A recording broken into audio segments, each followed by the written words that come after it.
Welcome to Medical Grand Rounds. Thank you. We have a very large group of people here in person, so thanks for joining in person. And we have another group who are with us online.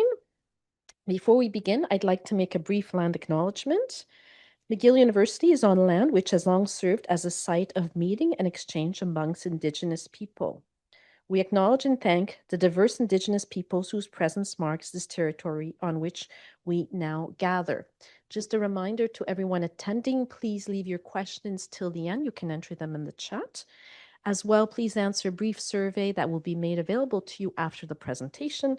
This will let us know that you were present today. And finally, most importantly, our speaker today is courtesy of Palliative Care team, and I'd like to invite the Director of Palliative Care, Dr. Justin Sanders, to introduce our speaker. Thank you.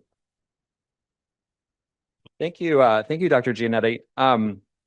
I can't tell you how excited I am to have our current speaker today. First of all, I want to say to everybody, happy Hospice and Palliative Care Week, which you may not have known was a thing, but it is, and this is the week.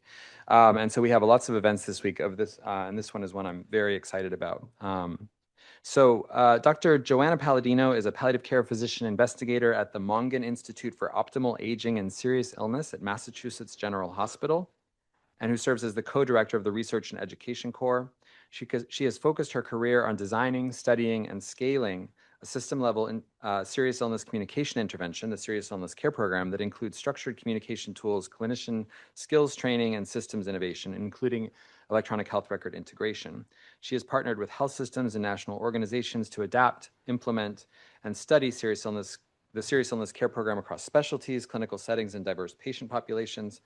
Dr. Paladino's research methods include intervention design, mixed methods, pragmatic clinical trials, and implementation science. She serves as a PI on foundation grants focused on improving communication and decision-making in early dementia care, and as a co-investigator on several U.S. federally funded projects, including a 22-site scope leukemia trial testing primary versus specialty palliative care for patients with acute leukemia and equity in caregiving study. She teaches courses at Harvard Medical School as an assistant professor and the Institute of Health Professions and Communication Skills.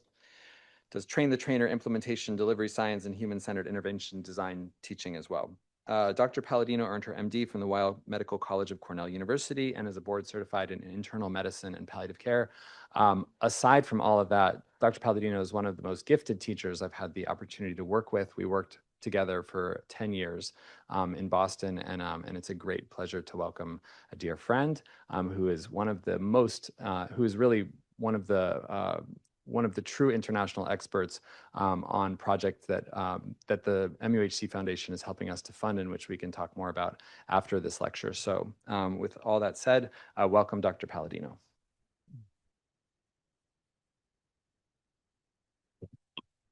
Thank you so much for that incredibly warm welcome. I am so honored and delighted to be here. And thank you all for being here in person and for those of you online. This is an opportunity that we have to really reflect on and talk about what we've learned from implementing serious illness communication interventions across dozens of healthcare systems, contexts, and countries.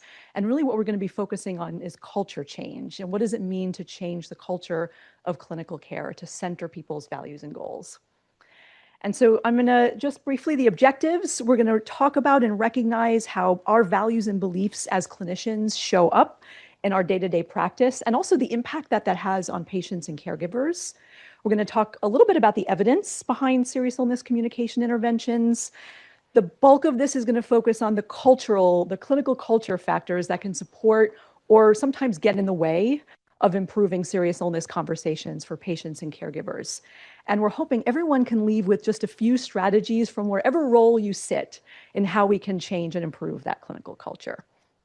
And so a roadmap, the beginning is going to focus on why this matters and what works. Then we're going to focus on why, even though there's such a substantial evidence base for serious illness conversations, why it's hard to change practice and culture. And what are some of the levers that actually have been shown to improve practice and culture in this area? And then we're going to talk about takeaways.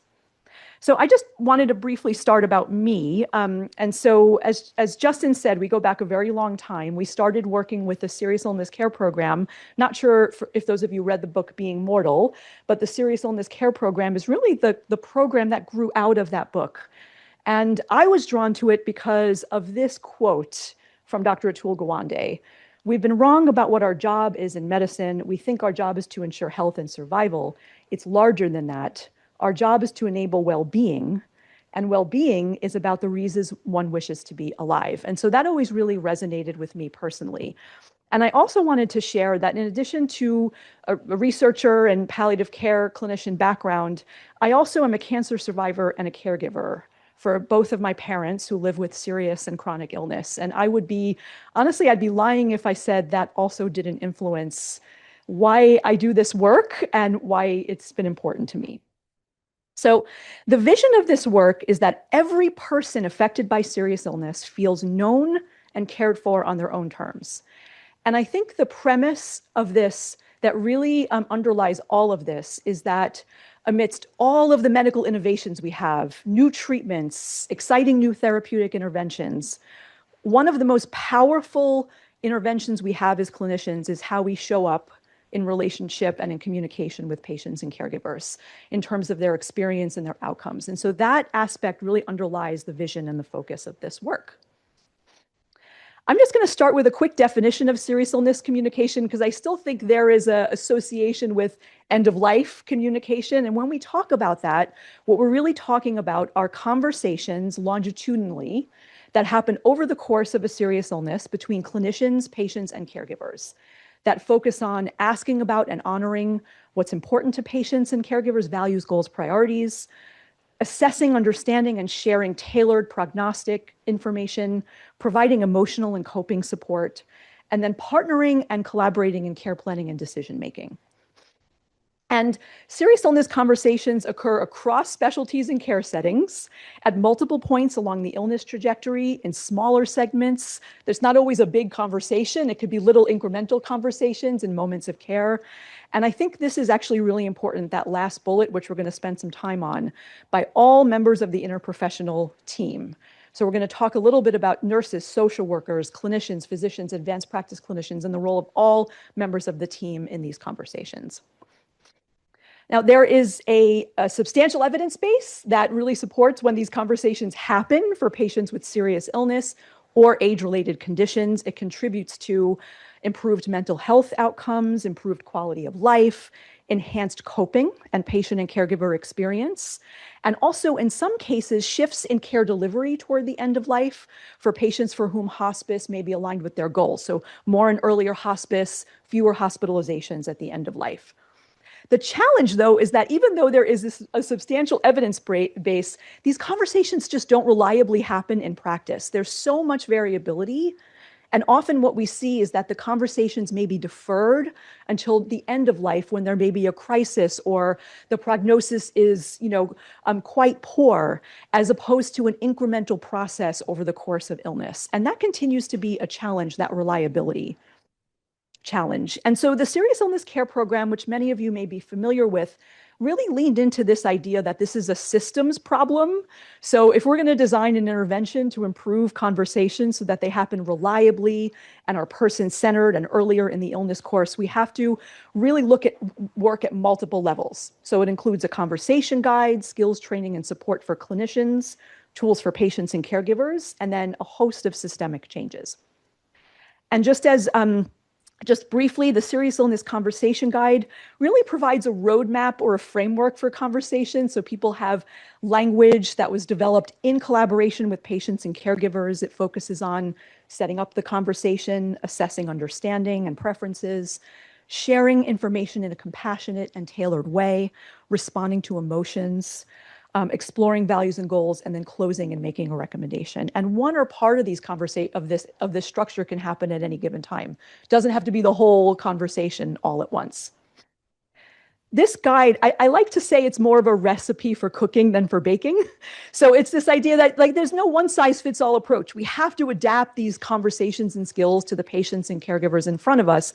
And the idea is, can we marry structure, skill, and our authentic selves to really provide these and offer these in a compassionate way. This has been paired with a standardized communication skills training that really focuses on empathic communication techniques. Our current estimate is that it's reached more than 200,000 clinicians across all specialties and professional backgrounds internationally. Substantial evidence base that it improves confidence and self-efficacy in serious illness conversations. And these are two quotes that stuck out to me in our qualitative data. The first one is from a cardiologist who took this training. This was a number of years ago.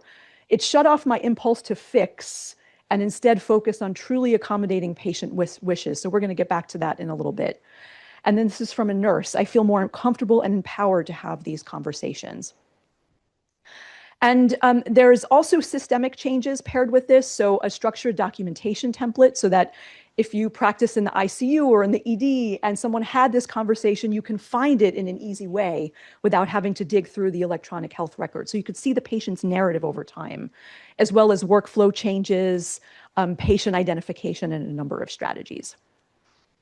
And so in summary of the evidence, I have estimated there's been hundreds of studies on this program at this point, randomized trials, implementation science studies.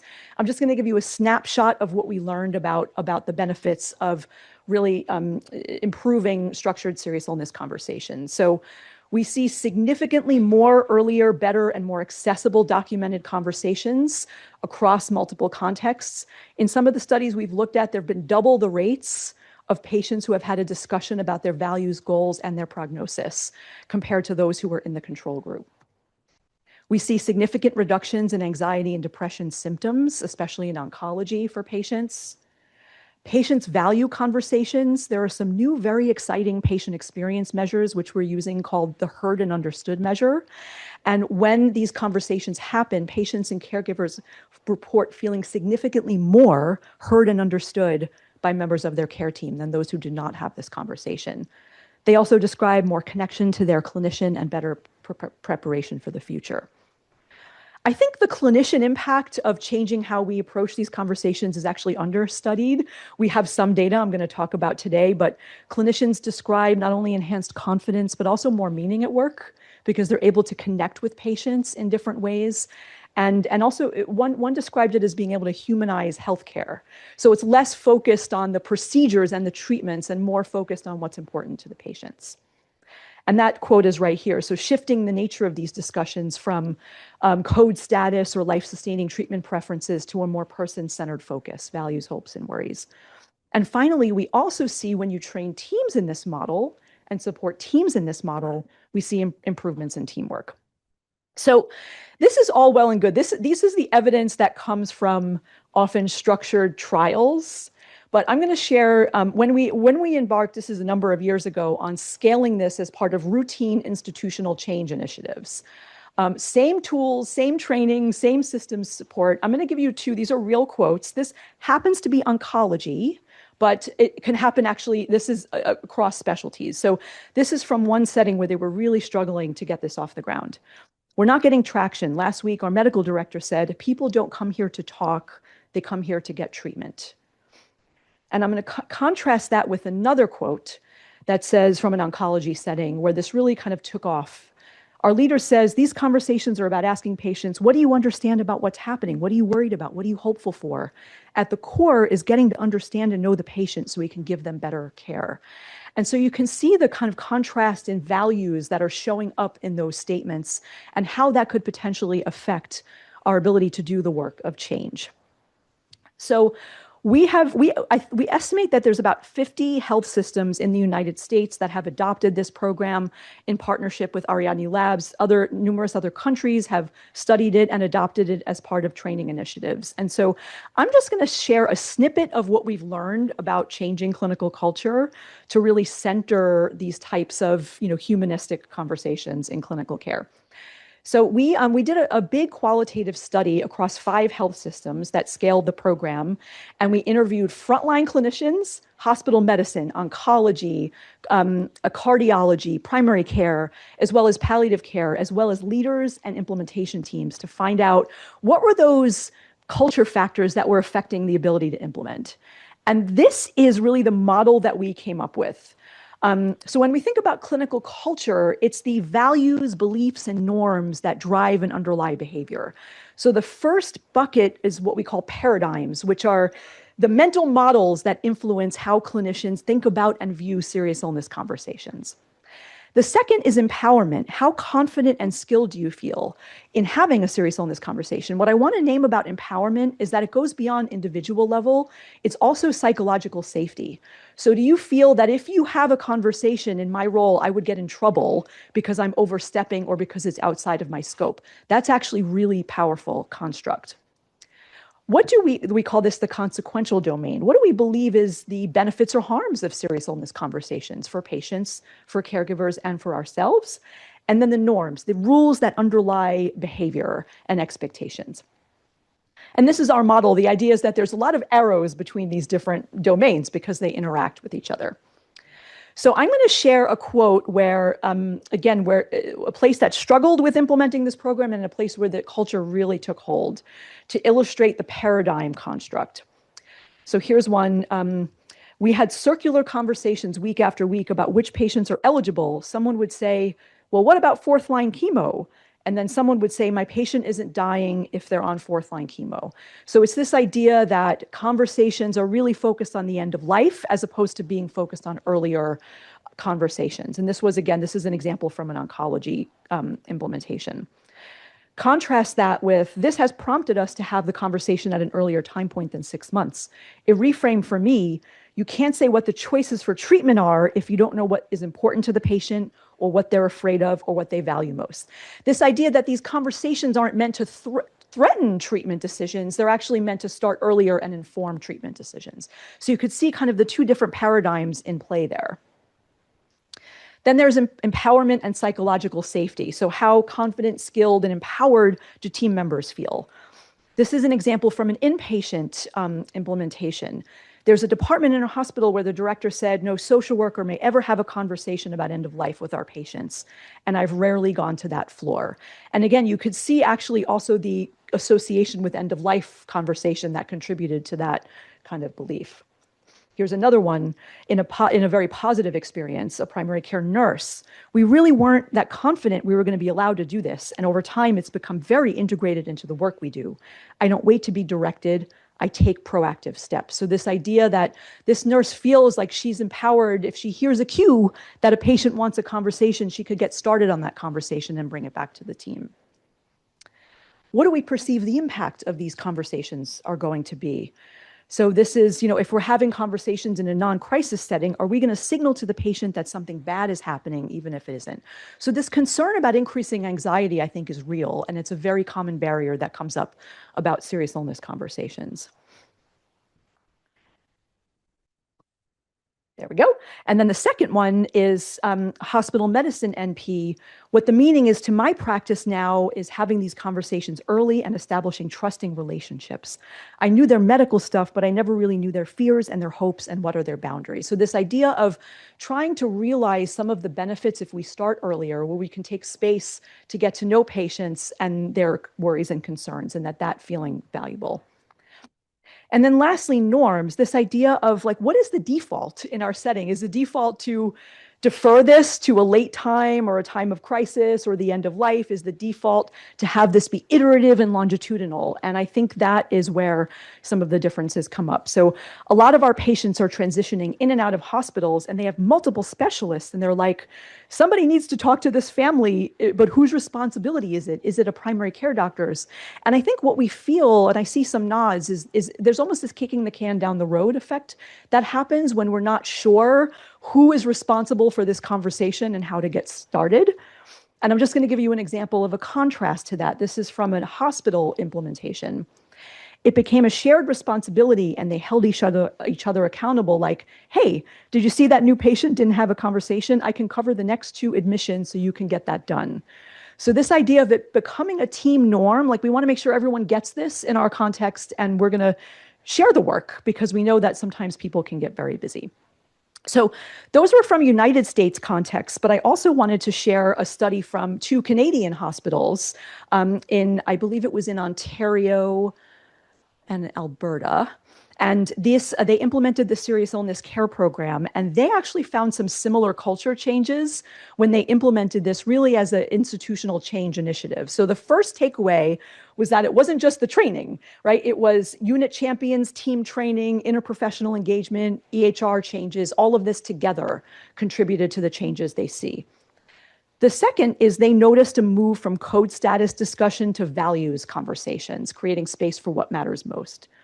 And the third, which was some of the most powerful qualitative work actually, was this idea of reduced moral distress, more meaning at work, and increased comfort with having hard conversations. And here's an example. It definitely makes the day feel much more fulfilling to be able to connect with the patient or family on a deeper level, as opposed to the more superficial busy days of the task. So just being able to slow down, even though sometimes it doesn't have to take that long, just being able to slow down for a few minutes made a difference in some of these clinicians' professional experiences.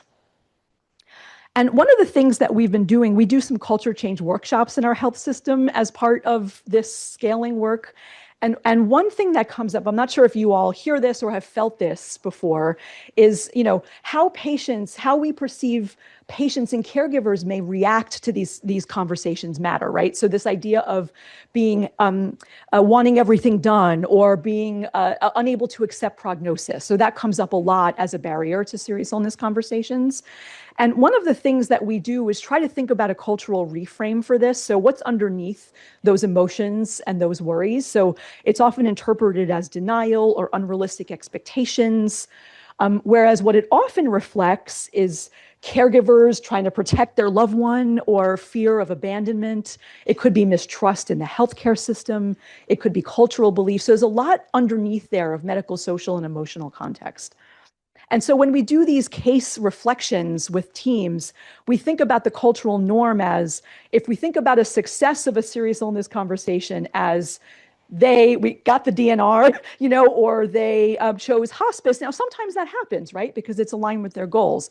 But if that's the success metric, then it can almost feel like a failure, and you feel that kind of opposition when you're in doing it. So what we try to do is just work with people to both sit with the fact that this can be challenging, and then also reframe this, that the success is understanding what's important, maintaining that connection and that relationship, even if there isn't agreement about what those end-of-life trajectories look like.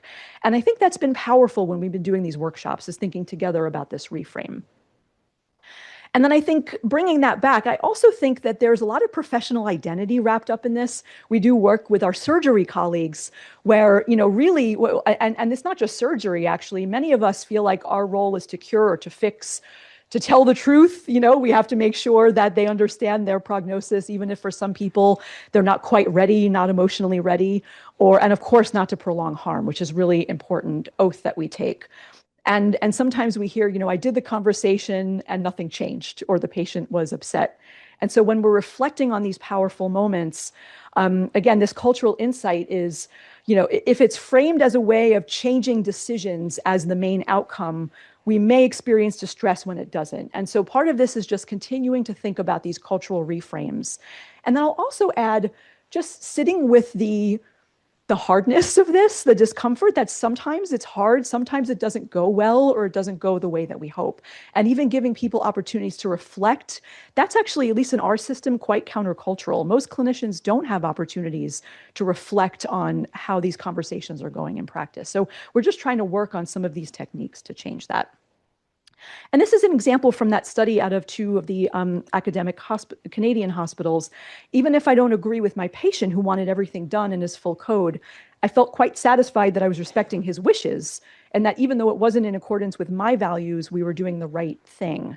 And I think that was a really powerful kind of reframe to illustrate that. Something else I wanted to name, every time we talk about this is real, is always like, this is all great, but there's no time in our daily clinic, and it's true and it's real. Time constraints are real, there's pressure. And one of the things that we've studied and learned from talking to a number of clinicians is like, what's underneath the time constraints? One is that this is a systems problem, really. One is that sometimes time reveals a cultural signal, like, what does the system reward? Is it efficiency? Is it throughput? Or is it what we believe really matters?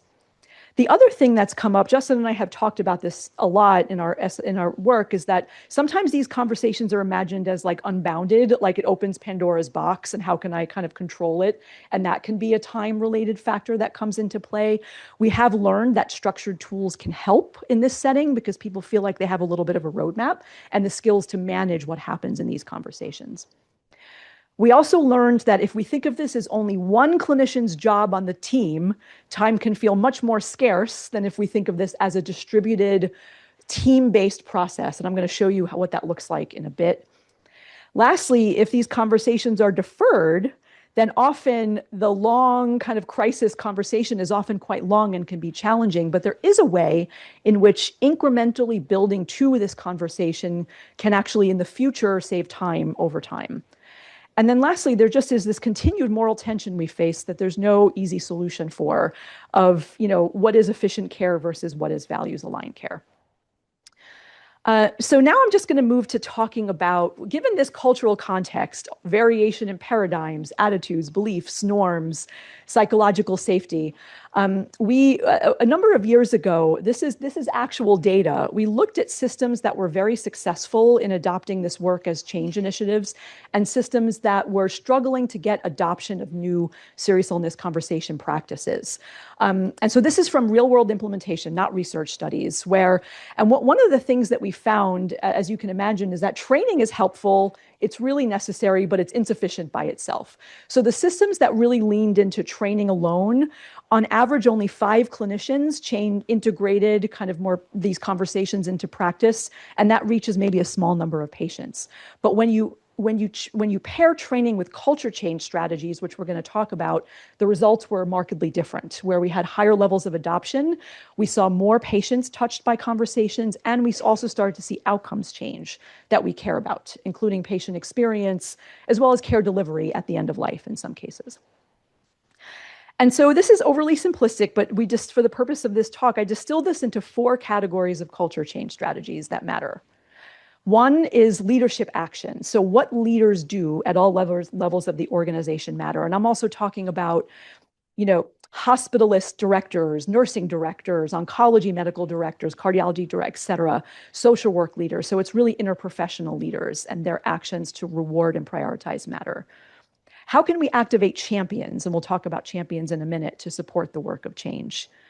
The power of data and stories. I'm going to show you a few examples of how teams have used data and stories to change culture and practice at scale.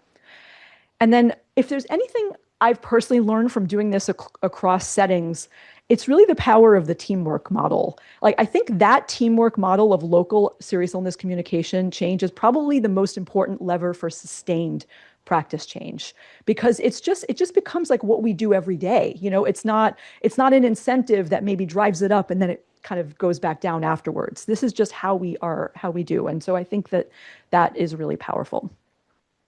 So when we've studied the settings that have had kind of more success at driving adoption and practice change, these are the 5 buckets of things that leaders do. So it's not just about messaging, the mission and the vision, it's also modeling.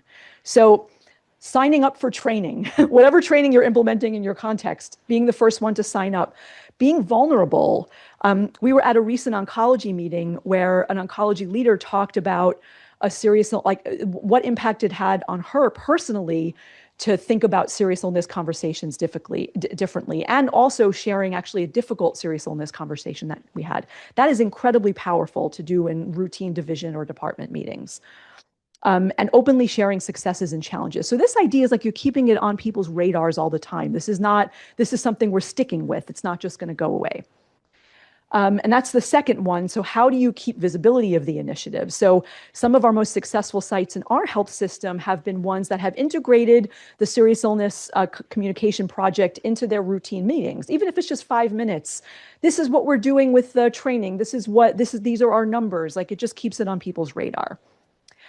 In some cases, financial incentives can be an important lever to get started.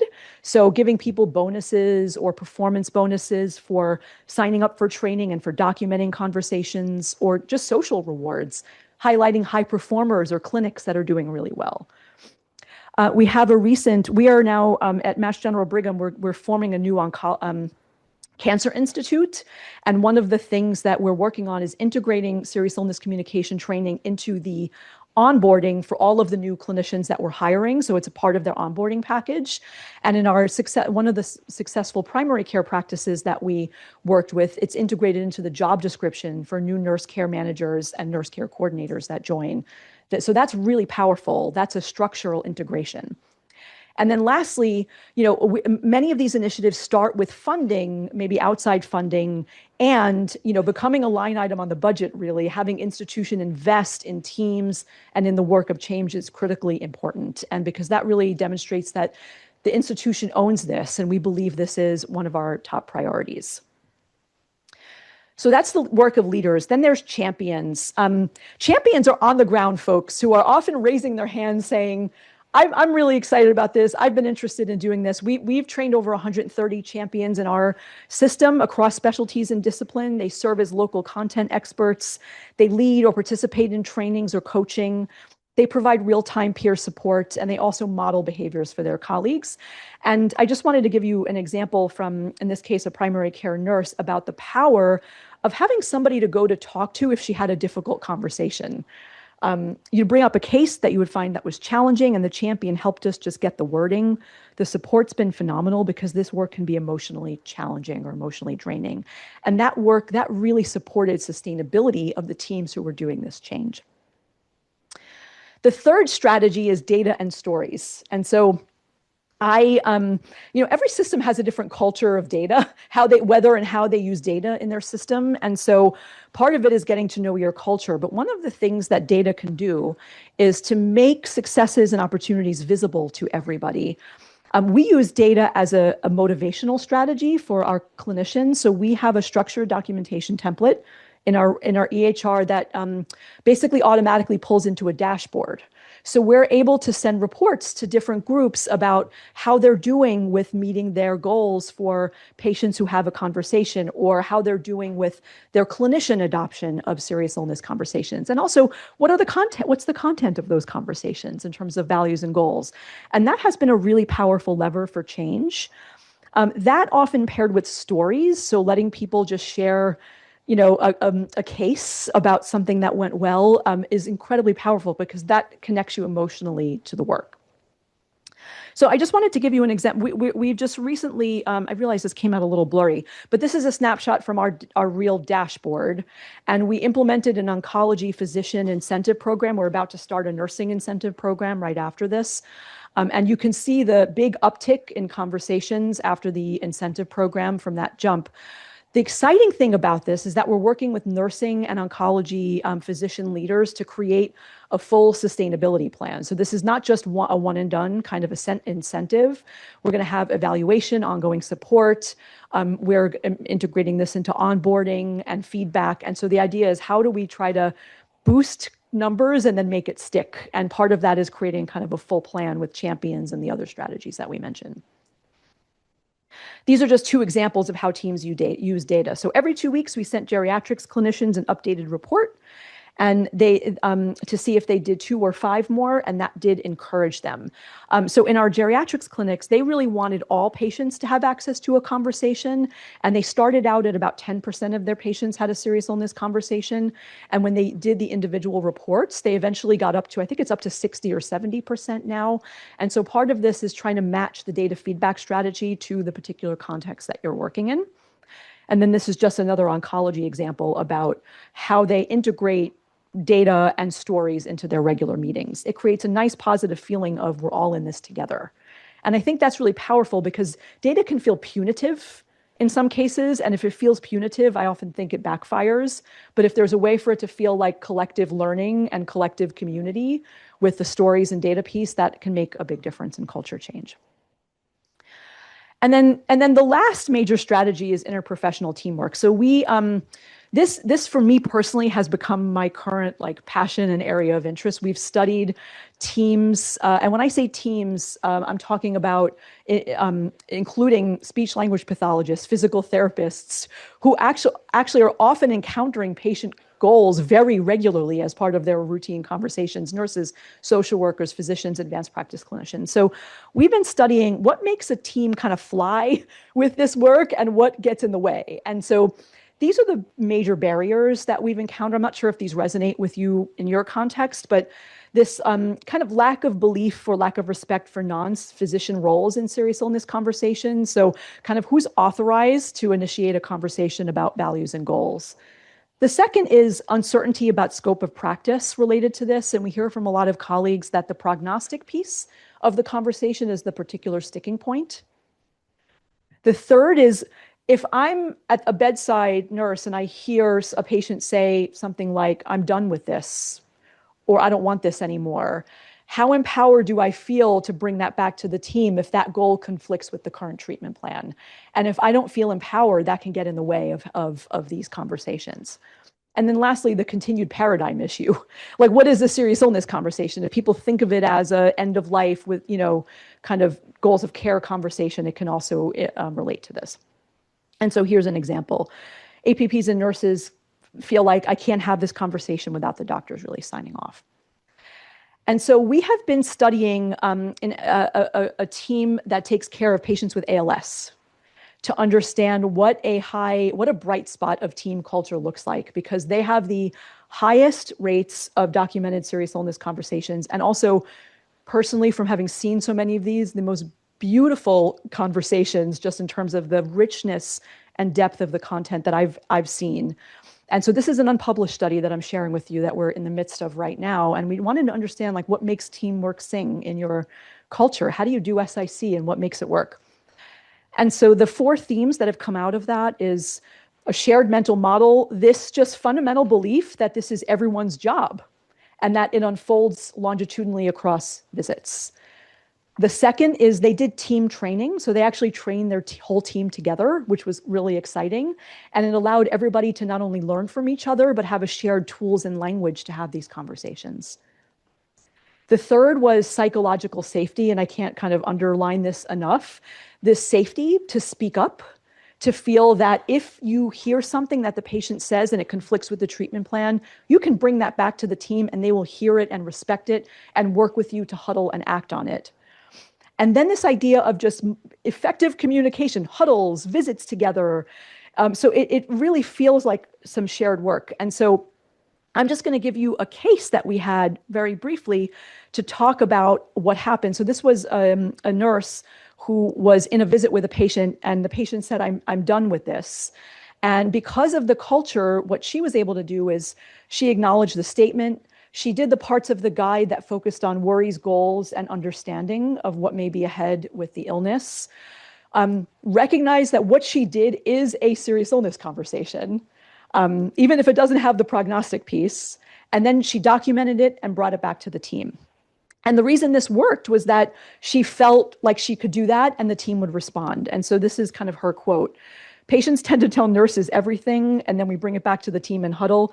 There's been repeated touch points where people have said that anyone on the team can be doing these. And we have empowerment from our leaders, NPs, and MDs. And we heard this from speech language pathologists, occupational therapists, and also from physical therapists who often encounter these goals when they're doing their routine care of patients. And then lastly, I just wanted to give some kind of hard data. I'm not sure, this is a study is about maybe 6 years old now, I can't remember, but in a heart failure clinic, they actually trained a social worker to conduct serious illness conversations. This was a small pilot study, a randomized pilot study, and she assessed understanding, goals, and values, documented it, and shared it with the cardiology team. Not only did that social worker intervention improve MD documented serious illness conversations and care preferences, but it also ended up leading to enhanced prognostic understanding for patients. So a significant improvement in the patient's understanding of their prognosis that was more aligned with the clinician. And this just is a small randomized pilot study to show the potential power of teamwork if we do this incrementally. And then lastly, on the prognosis thing, on the prognosis piece, I think as physicians, many of us are trained to think of prognosis as prediction, like survival statistics or how long somebody has.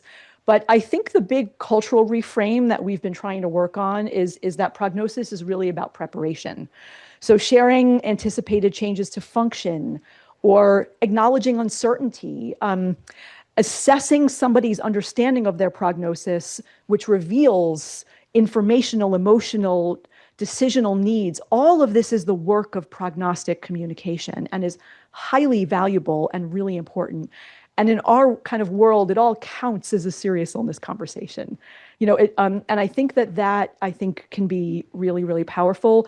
And nurses, social workers, and others often play key roles in assessing and diagnosing where the patient is in their understanding and where are they on that readiness trajectory to understand and to kind of absorb, if you will, a change in prognosis. And so just to bring the patient voice back in, when serious illness conversations are done well, there's just a growing amount of data across specialties about what patients and caregivers feel. So patients feel seen, valued, and safe. I'm just going to name one here, one quote. She said, "Your faith is what's working for you. Keep doing that. I felt seen and valued." Feeling known as a person. Dr. H wanted to know beyond just recording what my wish is and truly understand the background of why. Feeling a sense of relief. I think a lot of people, it can make, it can feel a little anxiety provoking to talk about these things, but people also talk about preparation as relief because they feel like they were able to share their emotions and also maybe start to prepare for the future. I felt relieved after I spoke about some difficult stuff. Enhanced preparation, better communication with family, and then also better enhanced connection with their clinician. So it was another step in the bonding process that Dr. X or Nurse X and I had been going through. The conversation brought us closer. So these is really powerful, I think, data about the potential if we change the focus and the timing of these conversations, what it could do. And in addition to the tool, we also put it in our EHR. And so what I wanted to name for you here, I know this is blurry, I couldn't get a better picture, but this is our SIC template. And so we included information and communication preferences as a key domain in our template now. We also added language preference and whether an interpreter was present for the conversation.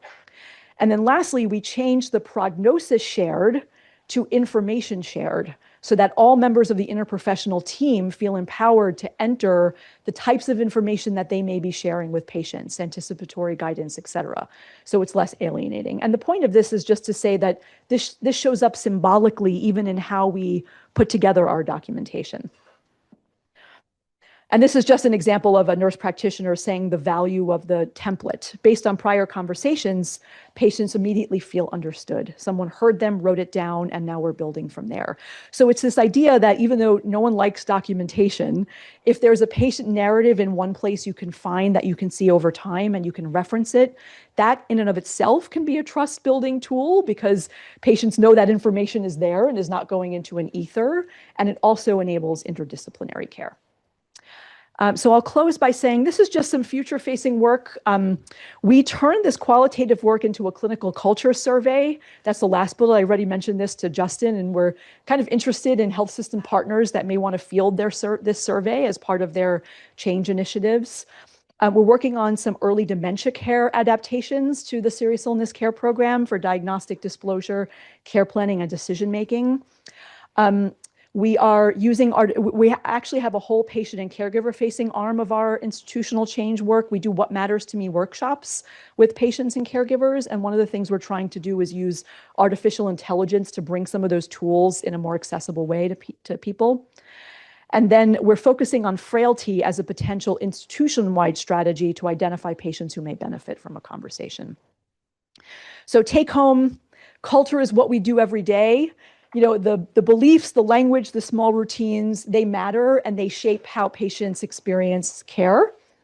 Most clinicians agree that this is important, but it's really the identity, the role uncertainty, and the structural constraints and the worry that limits conversations. There are many levers, but leadership, structure, and peer norms and champions, along with data, can be some of the most powerful levers to change. And then team change is relational. So all of this comes down to relationships. And so for all of you, takeaways, notice your own language. So if you say they're not ready, just have a moment of reflection to say, what does that assume?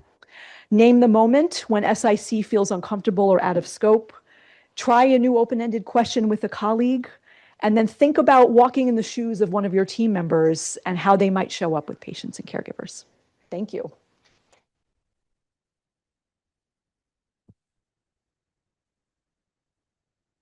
Well, don't go anywhere, Joe. I just want to make sure we have some First of all, does anybody in the audience have a question for Dr. Paladino? Do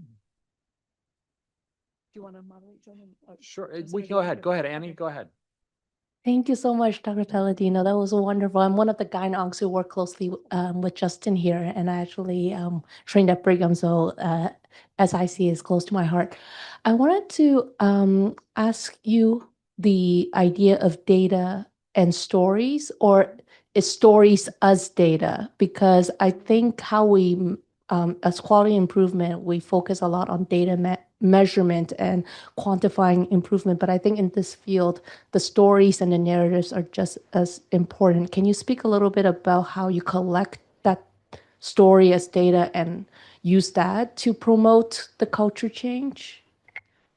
That's such a great question, because I feel like the marriage of data as in numbers and stories is really the sweet spot for culture change. So just to give you a concrete example, in our oncology initiative that we're doing, we collect stories, the oncology leaders really collect stories in a number of ways.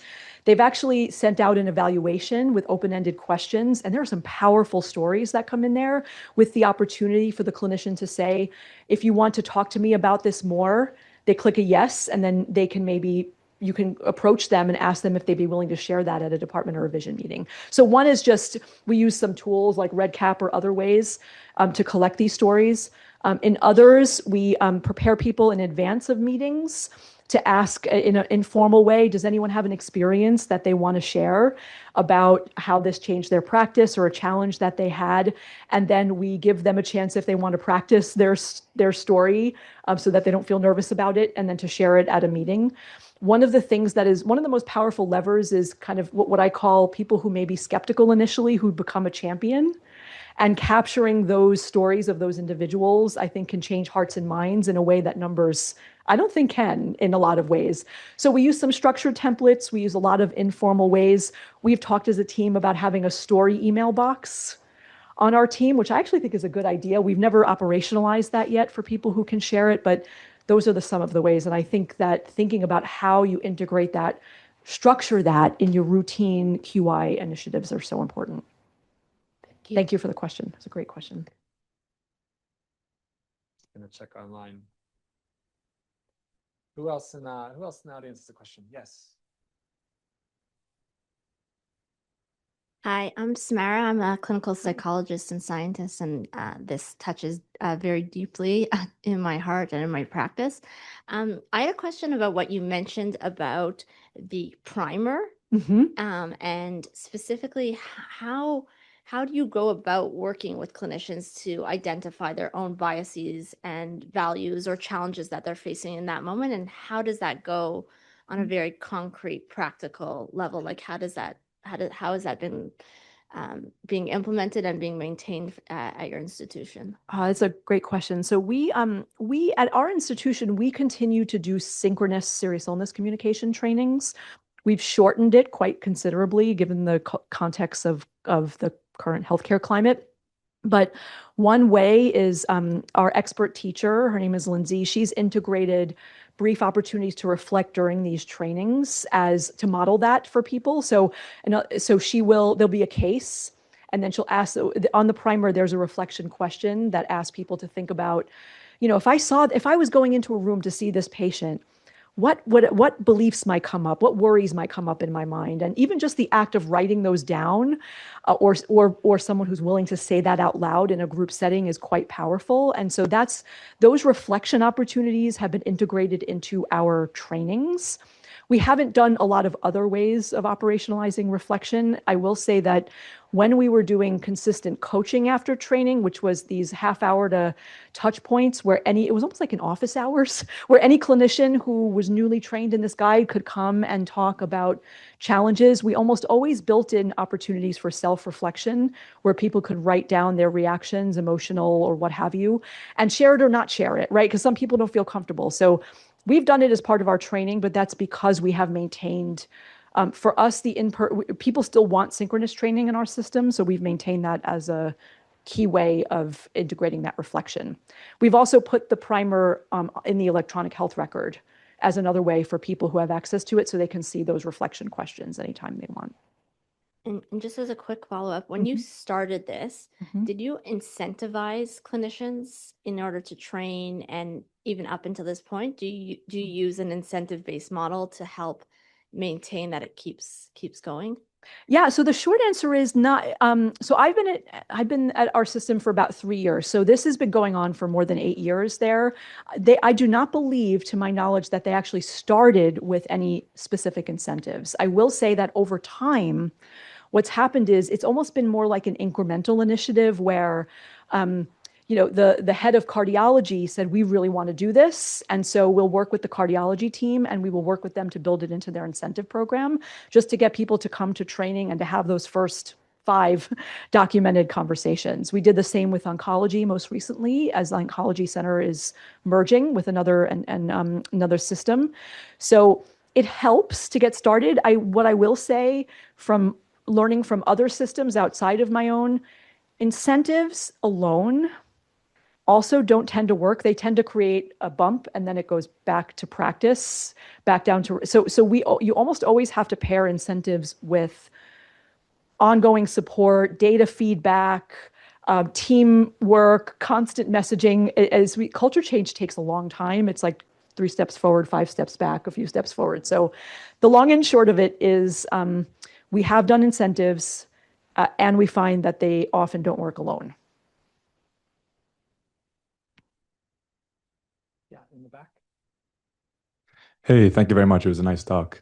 I just have a quick question regarding I think it was one of the last slides where you showed the demographics of people trusting the advice that the clinician would give them regarding a serious illness. I was wondering, did you record or take note of the ethnicity of the clinicians that were asking? I'm curious to see if, for example, a visible minority clinician was asking a visible minority patient, would the trust level change? That's a great question. I don't believe this study, which was led by my colleague, did ask the question about cultural or racial concordance between the clinician and the caregiver. But there has been a body of literature about this, absolutely. But we did not. That's, I think, a really important point. So this is a really interesting question from Dr. Rosenblatt. On a similar theme in a different area of medicine, have you looked at this approach in the area of counseling around fetuses with significant malformations and discussions around options going forward, or with babies in the NICU with serious illness? Oh, that is a great question. We currently, I'm actually not familiar with a lot of our pediatric serious illness communication work, so I can't speak to that. I don't know, Justin, if you know of any. Well, I remember when we were at Ariadne, there was a team who was focused on these kinds of conversations for genetic counseling. So it's definitely an area of, I think what I hear you saying a lot is that and what may surprise people is that they come, and this is sort of a palliative care focused lecture. This is not about palliative care at all in some ways. This is about taking skills that we've developed in palliative care over time and translating them into the culture of medicine, which was actually one of Balfour Mount's, early goals, from the beginning of this work. So yes, I would say there's some work around this, lots of areas for partnership potentially. And also, just for David, there's a whole group at our hospital that is doing incredible adaptation to pediatric contexts of serious illness conversation and guiding care program. And I'm so happy to put anyone in touch with them. Other questions from yes.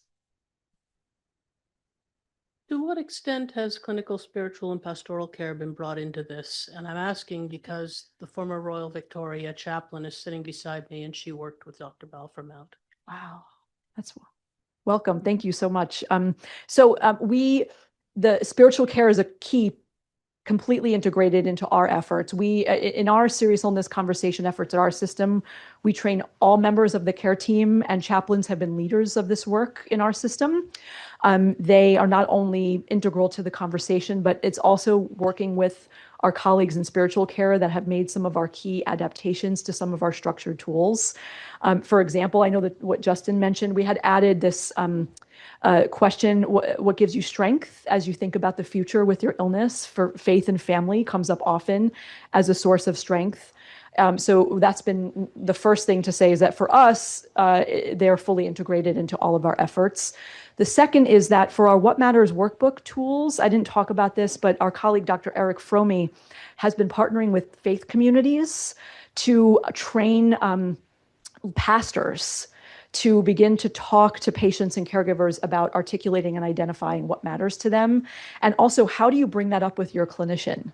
Because I think that that is incredibly powerful. I didn't talk about that work today, but one of the areas of future focus for our program is that we want to do a lot more community-facing work where we actually partner not only with faith communities, but with other community organizations to get some of these conversations and tools out into the community.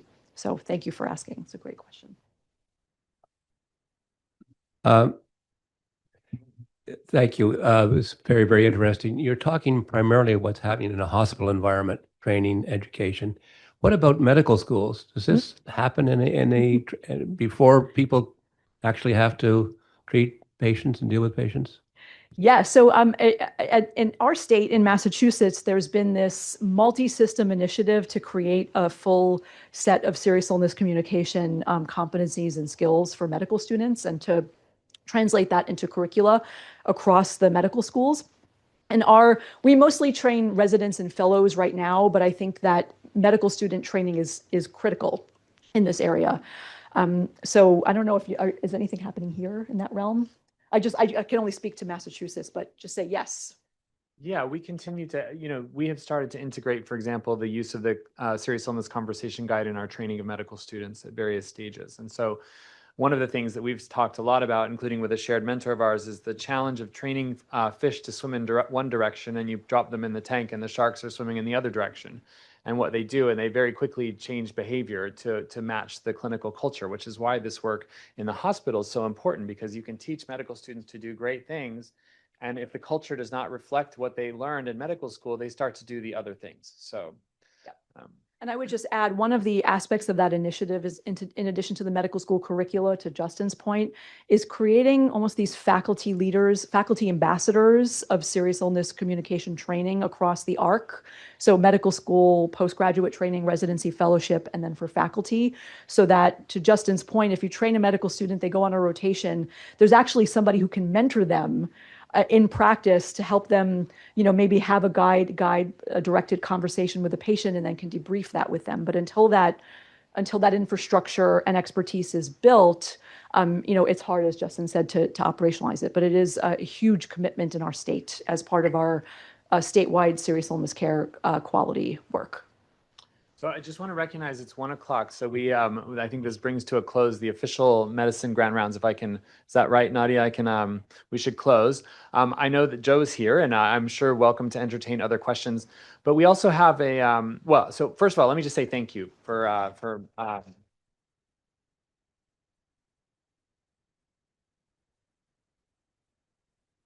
so that's grand rounds.